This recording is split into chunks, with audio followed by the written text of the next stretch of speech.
میشه با هم دیگه نقاشی خیلی قشنگ بکشیم. اولین کاری که شما نیاز داریم بکنیم این ابرای خوشگلن. میبینین یه دونه دو دونه بعد اینجوری پرش میکنید نه سوم میشه. اینا مثلا ابرن. حالا ببخشید این انقدر بد کشیدم حالا مهم نیست.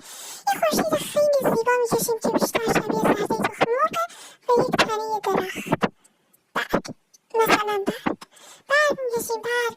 برگ میکشیم همینجوری برگ میکشیم فقط برگ میکشیم. بعد که برگامون رو حالا خیلی شیک کشیدیم اینجا مثلا قرار شاخک‌های کوچکی رو بکشیم که میوه روشه. میوه همینجا سیب این سیبای همینجا قرمزه خیلی خوشمزه. حالا این خونه نیاز داریم یه خونه خوشگل. این خونه درم داره، تکنولوژی خیلی قوی داره با پنجره عجیب.